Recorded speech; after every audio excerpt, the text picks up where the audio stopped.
नमस्कार प्यारे बच्चों। आज जो है हम चर्चा करने वाले हैं अग्रवाल के 2023 के प्रैक्टिस संख्या 1।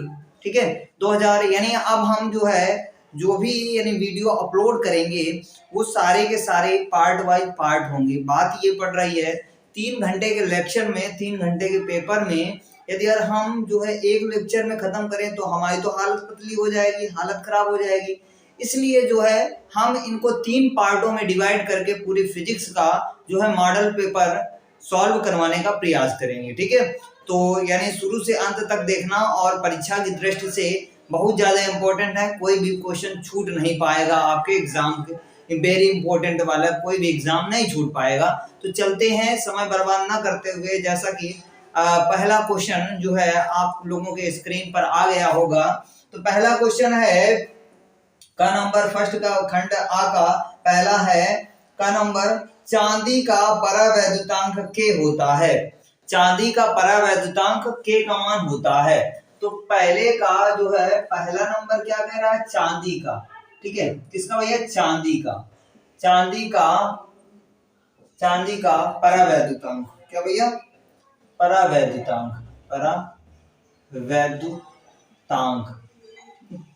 परावैद्युतांक। तो परावैद्युतांक चांदी के लिए परावैद्युतांक क्या होता है, तो चांदी के लिए भैया याद रखना के का मान जो होगा वो इन्फिनिटी होगा। कितना होगा, इन्फिनिटी। ठीक है, यहाँ से बहुत सारे क्वेश्चन बनते हैं भैया, जो भी इससे रिलेटेड क्वेश्चन है उनको भी हम साथ में लेते चलेंगे। तो यहाँ क्या होगा, अनंत होगा। क्या होगा बेटा, अनंत होगा। ये इसका करेक्ट होगा। ठीक है, अब एग्जाम में क्या पूछ सकता है कि यानी ये तो चालक के लिए भैया क्या होता है, अनंत होता है। चालक के लिए के का मान अनंत होता है। चांदी एक प्रकार का चालक है। अब देखो पूछ सकता है अचालक, कुचालक। ठीक है, अचालक, कुचालक या परावैद्युत पदार्थ। तो परावैद्युत इन सब के लिए के का मान जो होता है वो ग्रेटर देन 1, यानी 1 से के का मान जो होगा 1 से अधिक होगा। के का मान 1 से अधिक होगा, इस प्रकार से होगा।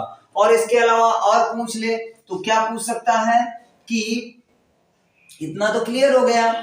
अब यदि लास्ट का क्वेश्चन पूछ ले, निर्वात अथवा वायु में, ठीक है, निर्वात अथवा वायु में के का मान कितना होगा, तो के का मान निर्वात अथवा वायु में जो होगा वो 1 होगा। कितना होगा, 1 होगा। तो यहां तक इतनी बात क्लियर हुई। तो इसका जो है राइट हो जाएगा अनंत, चौथा वाला इसका जो है राइट यानी करेक्ट हो जाएगा। ठीक है, सही हो जाएगा। इसके बाद देखो कह रहा है एक एनपीएन ट्रांजिस्टर को चित्र की भांति व्यवस्थित किया गया है। इस यह परिपथ है। ठीक है, जैसा कि हमने बगल में ऑलरेडी दिखा दिया है। ठीक है, लेकिन बात ये पड़ रही है ये जो है ट्रांजिस्टर है। ठीक है, एनपीएन ट्रांजिस्टर है, ये एग्जाम में नहीं पूछा जाएगा, यानी ये सिलेबस से हटा दिया गया है। तो परेशान होने की कोई आवश्यकता नहीं है, इसको पढ़ने की कोई आवश्यकता नहीं है। लेकिन फिर भी इसका जो है ऑप्शन बता दें तो इसका ऑप्शन सेकंड जो होगा करेक्ट होगा, उभयनिष्ठ उत्सर्जक प्रवर्तक। क्या होगा, उभयनिष्ठ उत्सर्जक प्रवर्तक, यानी खा का जो होगा वो सेकंड ऑप्शन करेक्ट होगा, जिसे हम कहेंगे उभयनिष्ठ। ठीक है, उभयनिष्ठ उत्सर्जक प्रवर्तक का इसका ये करेक्ट हो जाएगा। ठीक है, तो इसको ज्यादा पढ़ने की आवश्यकता नहीं है, लेकिन फिर भी यदि क्वेश्चन आया है तो हमने इसको करेक्ट करवा दिया है। ठीक है, एग्जाम में इस प्रकार की इससे रिलेटेड कोई भी सवाल नहीं पूछा जाएगा। ठीक है, अब चलते हैं घा क्वेश्चन पे।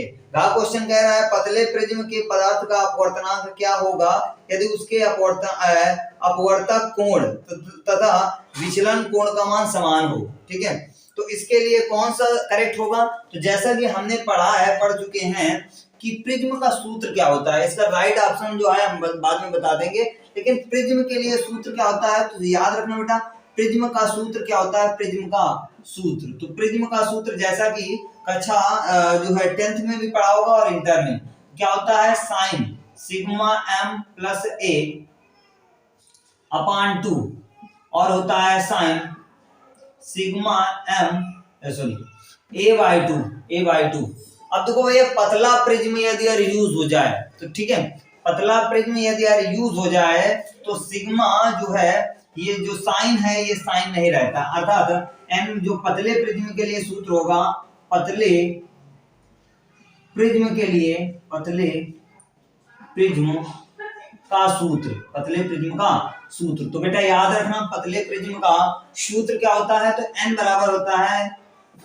Sigma m plus a by sigma a/2, यहाँ पर 2 होगा अपान में, फिर उसके बाद a/2 होगा। भैया ध्यान देना मध्य बाय का, तो 2 से 2 कैंसिल हो जाएगा, क्योंकि इसका जब ऊपर जाएगा ये इसके गुणा में रहेगा तो कट जाएगा, तो बचेगा क्या सिग्मा m प्लस a बटे, यहां पर कितना बचेगा a, बचेगा कि नहीं बचेगा, अर्थात n का मान जो होगा वो कितना होगा, तो यहां पर n बराबर कितना होगा, n बराबर होगा sigma m plus a upon a, ठीक है। अब देखो ध्यान देना भैया, ये इधर डिवाइड में इधर आएगा मल्टीप्लाई में हो जाएगा, तो क्या हो जाएगा Na बराबर यहाँ पर सिग्मा m प्लस a, ठीक है। ध्यान देना ये इधर प्लस में इधर आएगा माइनस में हो जाएगा, क्या है माइनस में हो जाएगा, तो यहाँ पर Na माइनस a बराबर सिग्मा m। अब भैया यदि यार हम यहाँ पर कॉमन ले ले कुछ, तो कॉमन आ रहा है कि नहीं आ रहा, तो हम सिग्मा m को पहले लिख देते हैं, सिग्मा m बराबर a कॉमन लेते हैं तो बचेगा क्या n-1, ठीक है। अब देखो भैया सवाल पढ़ते हैं, सवाल में क्या कह रहा है कि अपवर्तनांक अपवर्तक कोण यानी a, ठीक है, अपवर्तक कोण या प्रिज्म कोण भी इसे कहते हैं, ठीक है। अपवर्तक कोण विचलन कोण सिग्मा m, ठीक है, सिग्मा m या लैम्डा m, ठीक है। तो यानी कहने का मतलब ये है कि ये दोनों के मान क्या है, समान है, अर्थात यहाँ पर लैम्डा या सिग्मा m का मान रखते हैं, तो लैम्डा या सिग्मा को हम यदि रखते हैं तो ये a के बराबर है, तो भैया जब a के बराबर है तो यहाँ पर क्या रख देते हैं भैया, तो यदि हम इस सिग्मा m के स्थान पर ये रख दें तो कोई दिक्कत, तो यहाँ पर रख देते हैं, तो a बराबर कितना हो जाएगा a n-1 हो जाएगा। ध्यान देना ये जो है इधर मल्टीप्लाई में इधर आएगा तो डिवाइड में हो जाएगा, तो क्या हो जाएगा a बटे a बराबर n-1, ठीक है। अब a से a कैंसिल हो जाएगा तो बचेगा कितना, 1 बचेगा कि नहीं बचेगा, 1 बचेगा, तो यहाँ पर लिख देंगे 1 बराबर n-1, कितना 1 बराबर n-1, ये तो कोई n इधर प्लस में है इधर आएगा, इधर माइनस में इधर आएगा प्लस में हो जाएगा, तो कितना हो जाएगा 1 + 1 बराबर n, तो n का मान कितना निकला 2, तो भैया देखो ऑप्शन में क्या n का मान 2 है दिया है, जो यदि ऑप्शन में सेकंड ऑप्शन में दिया है 2 यानी 0.2.0, तो 0 के बाद 0 का कोई महत्व नहीं रहता, तो अर्थात अपवर्तनांक कितना होगा 2 होगा, इसका करेक्ट ऑप्शन हो गया, ठीक है। इतनी बात। घ नंबर क्वेश्चन लिखा है जिसमें से 4, इसको हमने शुद्धतम जो है अनसॉल्व में लिखा है वो शुद्ध नहीं है, इसलिए हमने इसको शुद्धतम रूप में इस प्रकार से लिख दिया है। अब हमें पता है कि यहाँ ये क्या है, हाइड्रोजन से हीलियम में कन्वर्ट होने की प्रक्रिया किसमें है भैया, नाभिकीय संलयन में है, ठीक है। नाभिकीय विखंडन में तो नहीं होता, बात ये पड़ रही है नाभिकीय विखंडन में क्या होता है, नाभिकीय विखंडन में यूरेनियम या प्लूटोनियम को जलाया जाता था, ये हमने पढ़ा है। लेकिन हाइड्रोजन से हीलियम में कन्वर्ट होने की प्रक्रिया सूर्य में है, और सूर्य को ही नाभिकीय संलयन की प्रक्रिया यानी सूर्य के अंदर नाभिकीय संलयन की प्रक्रिया आरंभ है, यानी हाइड्रोजन से हीलियम में कन्वर्ट हो रहा है, तो यहाँ पर क्या करेक्ट होगा, नाभिकीय संलयन। कौन सा ऑप्शन इसका करेक्ट है, तो इसका जो है ऑप्शन कौन सा करेक्ट होगा बेटा, कौन सा, नाभिकीय संलयन, सेकेंड क्या होगा, नाभिकीय संलयन, क्या होगा नाभिकीय संलयन, सही होगा, ठीक है, नाभिकीय संलयन होगा, ठीक है। इसके बाद कह रहा है निम्न में से कौन सा मूल कण नहीं है, भैया हमें पहले ये देखना है कि कौन से मूल कण हैं, अंग नंबर में मूल कण, तो मूल कण देख लेते हैं, मूल कण कौन कौन से होते हैं, ठीक है। मूल कण जैसे यहाँ पर दिया है पॉजिट्रॉन, क्या पॉजिट्रॉन, ये तो है भैया। इसके बाद इलेक्ट्रॉन दिया है, क्या इलेक्ट्रॉन, ये भी है भैया। इसके बाद दिया है न्यूट्रिनो, क्या न्यूट्रिनो, ये भी है। इसके बाद आगे है न्यूट्रॉन, न्यूट्रॉन क्या है न्यूट्रॉन, न्यूट्रॉन। ये सारे क्या होते हैं भैया, ये सारे के सारे मूल कण होते हैं। और यहाँ पर अल्फा कण है, अल्फा कण, तो ये क्या हो जाएगा अनकरेक्ट, यानी गलत था, जो इसे हमने सही कर दिया। मतलब यानी इसमें कह रहा था नहीं है, मूल कण नहीं है, तो अल्फा कण मूल कण नहीं है, क्योंकि ये नाभिकीय कण है। ठीक है, अल्फा कण क्या है, नाभिकीय कण है। 6 नंबर देखते हैं, 4 नंबर क्या है, तो इसको देखते हैं। कह रहा है प्रतिरोध R, प्रेरकत्व L तथा संधारित्र C श्रेणी क्रम में जोड़े गए हैं। सबको श्रेणी क्रम में जोड़ेंगे अभी। प्रत्यावर्ती धारा स्रोत की आवृत्ति N तथा अनुनादी आवृत्ति NR है। इस स्थिति में धारा विभव से पश्चिमगामी होगी।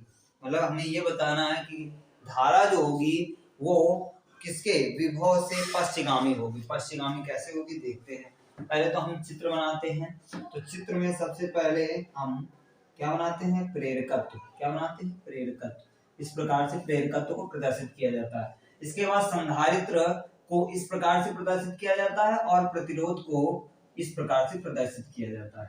ठीक है, हमने इस प्रकार से चित्र बनाया। ठीक है, अब देखो लास्ट में कह रहा था, क्या कह रहा था, प्रत्यावर्ती धारा स्रोत। यहाँ पर हम कोई प्रत्यावर्ती धारा स्रोत, तो प्रत्यावर्ती धारा स्रोत इस प्रकार से प्रदर्शित किया जाता है। ठीक है, प्रत्यावर्ती धारा स्रोत जो होता है वो इस प्रकार से प्रदर्शित किया जाता है, यानी प्रत्यावर्ती धारा स्रोत को ऐसे करके ऐसे किया जाता है। ठीक है, ठीक है।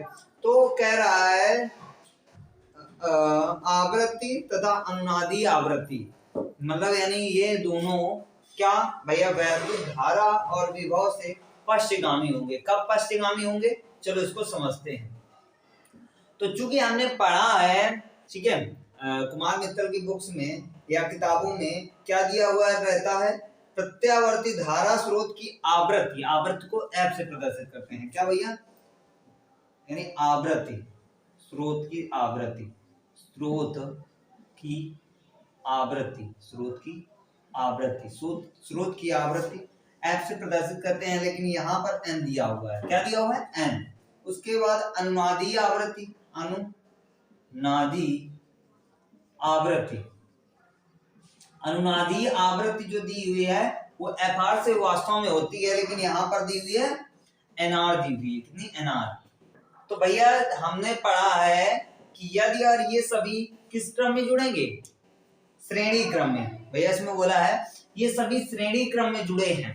जब श्रेणी क्रम में जुड़े हैं तो ये जो है ये जो होगा, इन संपूर्ण जो है प्रतिरोध या इन सभी जो भी हमने जोड़ा है इनको श्रेणी क्रम में, इनका संपूर्ण जो होता है, अर्थात कहने का मतलब ये है जो F का मान होगा, ये आवृत्ति, ये आवृत्ति वो इससे क्या होगी, अधिक होगी। क्या होगी, इससे अधिक होगी। अर्थात इन सभी प्रतिरोधों, बात ये पड़ रही है, जब इन सब सभी प्रतिरोधों का तुल्य जो होगा वो यहीं पर तो ज्यादा होगा ना, यहीं पर तो ज्यादा होगा, यानी F का मान जो होगा वो FR से ज्यादा होगा। तो अर्थात यहाँ पर क्या हो जाएगा भैया, ये कम हो जाएगा, कौन, ये कम हो जाएगा और ये अधिक हो जाएगा। तो यहाँ पर जो है हमने बताया है, इसको किससे डिनोट किया है, N से, और इसको किससे डिनोट किया है, NR से। तो भैया इसमें कोई ऑप्शन है, जो ऑप्शन है इसका करेक्ट हो जाएगा। तो भैया ये ऑप्शन है चौथा, हाँ चौथा है, तो चौथा इसका राइट हो जाएगा। तो यहाँ तक आई होप समझ में आया होगा। अब खंड बाकी ओर चलते हैं। ठीक है, खंड बाकी क्वेश्चन पहला देख पा रहे हो, क्या लिखा है, वैद्युत चुंबकीय तरंगों की कोई दो मुख्य विशेषताएं लिखिए। ठीक है, विद्युत चुंबकीय तरंगों की कोई दो मुख्य विशेषता लिखनी है। तो विद्युत चुंबकीय तरंगों की हम विशेषताओं के बारे में देखते हैं। विद्युत चुंबकीय तरंगों की विशेषताएं, विद्युत चुंबकीय तरंगों, विद्युत चुंबकीय तरंगों की विशेषताएं, की विशेषताएं, विशेषताएं, ठीक है, विद्युत चुंबकीय तरंगों की विशेषताएं। नंबर एक क्या होगा? नंबर एक लिखते हैं विद्युत चुंबकीय तरंगे, विद्युत चुंबकीय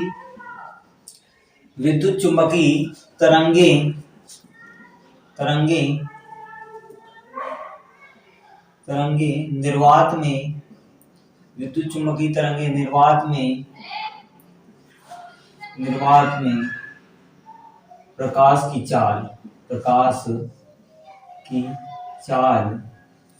3×10⁸ मीटर बटे सेकंड के वेग से यात्रा कर सकती हैं। अर्थात कहने का मतलब इस साधारण से शब्दों में, विद्युत चुंबकीय तरंगे प्रकाश की चाल या प्रकाश के वेग के समान चल सकती हैं, ठीक है, ऐसे भी लिख सकते हैं। दूसरा नंबर, ये उदासीन होती हैं। कैसी होती हैं? ये उदासीन होती हैं, ठीक है। और लिखना चाहो तो इनके पास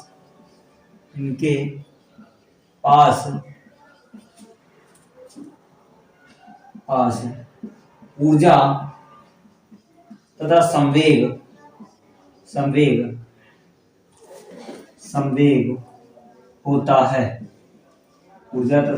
होता है, ठीक है।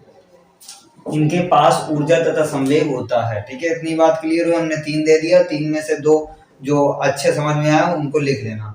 इसके बाद अगली है ख नंबर, देहली तरंग दैर्ध्य से क्या तात्पर्य है? ख नंबर है देहली तरंग दैर्ध्य। क्या है? देहली तरंग दैर्ध्य। क्या है भैया? देहली तरंग दैर्ध्य। देहली तरंग दैर्ध्य क्या होती है, इसको समझते हैं। तो देहली तरंग दैर्ध्य क्या होगी? तो परिभाषा क्या होगी? आपतित विकिरण की वह अधिकतम तरंग दैर्ध्य। क्या? आपतित प्रकाश की वह अधिकतम तरंग दैर्ध्य जो धातु से इलेक्ट्रॉनों का उत्सर्जन करती है, देहली तरंग दैर्ध्य कहलाता है। क्या होगी परिभाषा?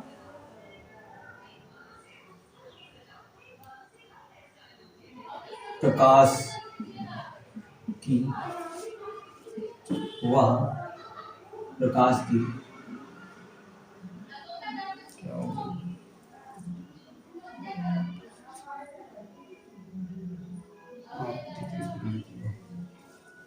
क्या होगी भैया? ध्यान देना, इसको लिखते हैं, ठीक। तो परिभाषा लिखते हैं, आपतित विकिरण की वह अधिकतम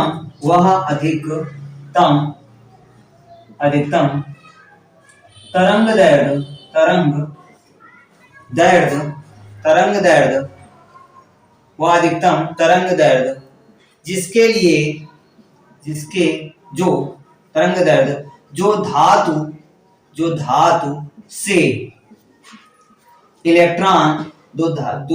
से इलेक्ट्रॉन उत्सर्जित करती है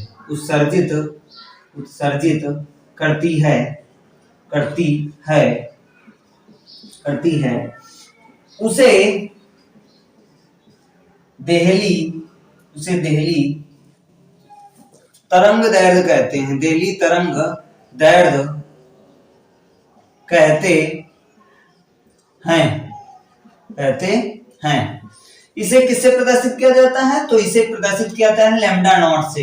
lambda naught is equal to c upon क्या हो जाएगा? Nu naught. क्या हो जाएगा? Nu naught. अब भैया हमें पता है सी क्या है? सी बराबर प्रकाश की चाल। सी क्या है?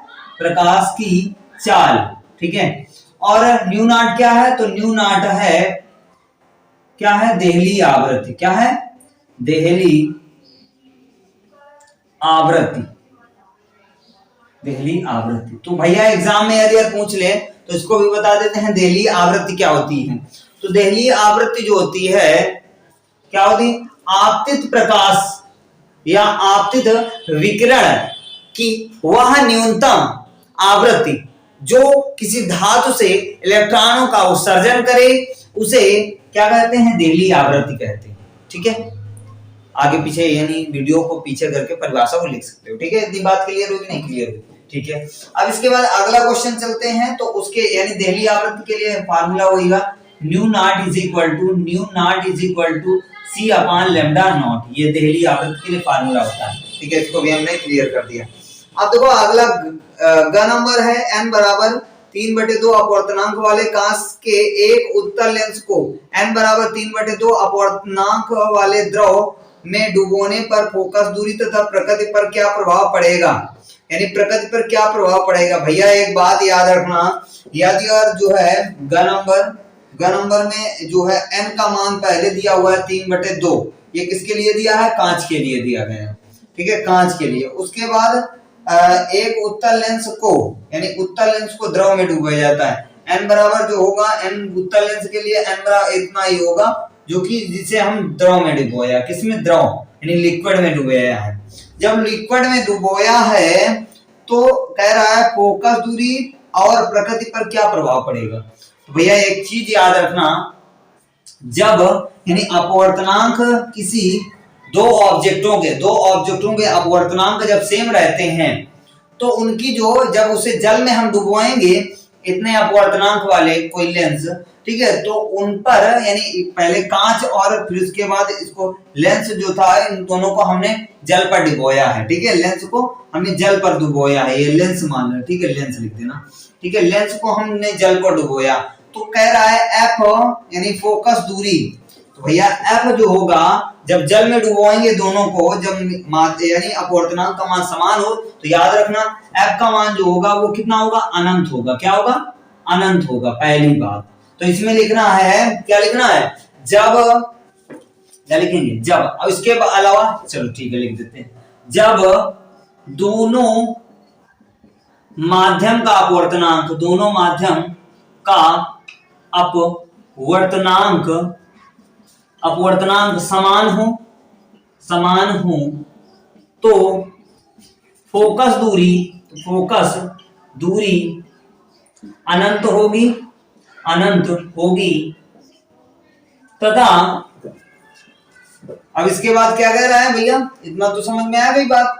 उसके बाद कह रहा है कि प्रकृति पर क्या प्रभाव पड़ेगा, तो वो इतना अनंत होगी तथा वह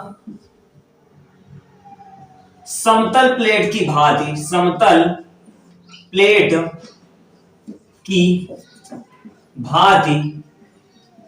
कार्य करेगी।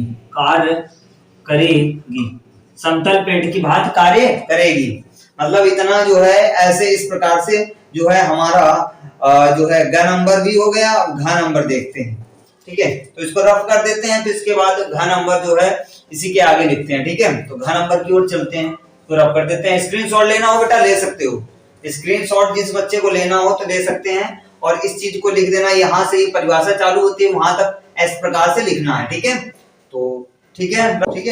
दूसरे का घ कह रहा है कि किसी ट्रांजिस्टर के धारा लाभ का क्या अभिप्राय है। ठीक है, ट्रांजिस्टर के धारा लाभ बीटा से क्या अभिप्राय है इसको देखते हैं। तो हमें पता है कि धारा लाभ को बीटा से प्रदर्शित करते हैं। धारा लाभ बराबर होता है formula delta I C upon delta I D, जिसमें से डेल्टा आई सी जो है ये क्या है भैया, तो आई है क्या है, संग्राहक धारा में परिवर्तन, संग्राहक धारा में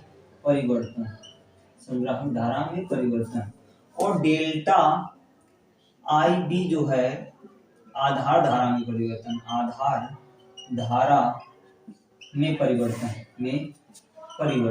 ठीक है, आधार धारा में परिवर्तन। ठीक है, तो भैया परिभाषा यदि अगर बनानी है धारा लाभ की तो कैसे परिभाषा बनाएंगे, तो भैया क्या होगा, संग्राहक धारा में परिवर्तन तथा आधार धारा में परिवर्तन के अनुपात को धारा लाभ कहते हैं। मतलब क्या होगी परिभाषा, संग्राहक धारा में परिवर्तन, संग्राहक धारा में परिवर्तन, संग्राहक धारा में परिवर्तन तथा आधार धारा में परिवर्तन, आधार धारा में परिवर्तन के अनुपात को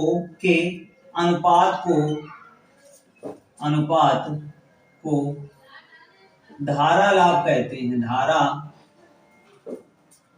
लाभ कहते हैं, धारा लाभ कहते हैं। ठीक है, धारा लाभ कहते हैं। अब भैया देखो इसकी हमने परिभाषा बनाने के लिए हमने जो है इस प्रकार से इसको पहले लिख दिया। तो बेटा करना क्या, सबसे पहले ये लिखना, फिर इसके बाद ये फार्मूला लिखना। ठीक है, तो यहां तक क्लियर हुई ये बात। अब इसके बाद दूसरे का अंगा नंबर, तो अंगा नंबर में है क्या, है 7n14, यानी नाइट्रोजन जिसका परमाणु क्रमांक 7 है और परमाणु भार 14 है। ठीक है, तो यहां तक ये बेटा नोट कॉपी पेन लेकर बैठना और कॉपी पेन में ये सारी चीजें जो है सॉल्व कर लेना। ठीक है, तो आगे चलते हैं। तो देखो यहां पर, ठीक है, प्रॉपर कैमरा चल रहा है। ठीक है, अब देखो n का मान जो है, n का मान दिया हुआ है। ठीक है, n का मान 7 दिया हुआ है और e का मान हमें पता है कि 1.6 × 10⁻19 कूलम होता है। तो इस क्वेश्चन में कह रहा है कि यानी आवेश की गणना करनी है, यानी Q का मान निकालना है। तो संबंध क्या होता है बेटा, सभी लोगों ने पढ़ा होगा, Q बराबर Ne। क्या होता है Q बराबर Ne, Q बराबर n का मान कितना है 7 और E का मान हमें पता है 1.6 × 10⁻19। ठीक है, गुणा कराओ 7 को 7 छंग 42, उसके बाद 7 कम 7, 7 4 हासिल, चूंकि 4 थे, 7 4 11, तो 11 × 10⁻19 कूलम। ठीक है, इतने कूलम आवेश आया, यानी Q का मान। चाहो तो इसको कन्वर्ट कर सकते हो, तो इसको 1.12, क्योंकि इधर भेजा तो यहाँ पर प्लस का 1 आ जाएगा, तो यहाँ पर कितना बचेगा, प्लस का 1 और माइनस का 19, माइनस का 18 कूलम हो जाएगा। तो ऐसे इस प्रकार से क्वेश्चन को सॉल्व किया जाएगा। ये क्वेश्चन ऑफलाइन। तो जो है दूसरे का 4 नंबर, ये लास्ट है बेटा। ठीक है, लास्ट क्या कह रहा है, एक हेनरी स्वप्रेरकत्व को परिभाषित कीजिए, एक हेनरी स्वप्रेरकत्व को परिभाषित कीजिए। तो भैया देखो परिभाषित कैसे करते हैं, हेनरी यानी L से डिनोट करते हैं इसे। तो L बराबर होता है E upon delta I upon delta T। क्या होगा, delta I upon delta T। देखो परिभाषा कैसे बनानी है, हमने सपोज किया परिभाषा बनाना हम सिखा रहे हैं। ये जो होगा इसका इलेक्ट्रोमोटिव फोर्स का जो यूनिट होता है वो कितना, क्या होता है, वोल्ट होता है। क्या होता है, वोल्ट, यानी वैद्युत भागबल का जो होता है वो क्या होता है, वोल्ट होता है। तो हमने 1 वोल्ट लिख दिया, यहाँ पर लिख दिया वैद्युत धारा का मात्रक एम्पियर। क्या होता है, एम्पियर। क्या होता है, एम्पियर बटे इसका सेकंड होता है। क्या होता है, सेकंड। तो अब भैया ध्यान देना परिभाषा कैसे बनेगी, यदि किसी परिपथ या किसी कुंडली में, यदि किसी परिपथ या कुंडली में बहने वाली वैद्युत धारा की दर, बहने वाली वैद्युत धारा की दर 1 एम्पियर बटे सेकंड हो, 1 एम्पियर बटे सेकंड हो, तो उसका वाहक बल, उसका वाहक बल 1 वोल्ट हो जाता है, 1 वोल्ट हो जाता है। इसे ही 1 हेनरी स्वप्रेरकत्व कहते हैं, इसे 1 हेनरी स्वप्रेरकत्व कहते हैं। देखो लिख देते हैं परिभाषा को। तो L जो होता है इसका मात्रक हेनरी होता है। ठीक है, 1 हेनरी यानी 1 हेनरी के बराबर होता है। 1 हेनरी कैसे परिभाषा बनाएंगे, हेनरी। ठीक है, हेनरी सही लिखा है, ठीक है, सही लिखा है ना, ठीक है। अब देखो परिभाषा 1 हेनरी की, 1 हेनरी की, तो 1 हेनरी की परिभाषा क्या होगी, यदि किसी परिपथ, यदि किसी परिपथ या कुंडली, परिपथ या कुंडली में प्रवाहित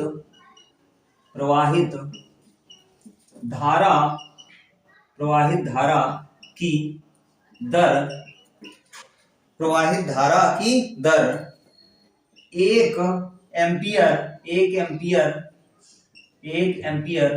बटे सेकेंड, एम्पियर बटे सेकेंड हो तो उस परिपथ का वाहक बल 1 वोल्ट हो जाता है, 1 वोल्ट हो जाए तो उस परिपथ या कुंडली कुछ भी लिख सकते हो, उस परिपथ किसके बारे में, उस परिपथ का स्वप्रेरकत्व, उस परिपथ का स्वप्रेरकत्व, उस परिपथ का स्वप्रेरकत्व 1 हेनरी होगा, इस प्रकार से होगा। और इसका जो है ये नीचे कर लेना है, ठीक है। तो ये हमने परिभाषा को बनाना सिखाया, किस प्रकार से परिभाषा को बनाया जाता है। आई होप समझ में आया होगा। यदि समझ में आए तो दोस्तों के साथ में शेयर कीजिए, चैनल पर नए हो तो चैनल को सब्सक्राइब कीजिए, और इसका सेकंड पार्ट जो है हम आगे फिर लेकर आएंगे, ठीक है। धन्यवाद। जय हिंद, जय भारत।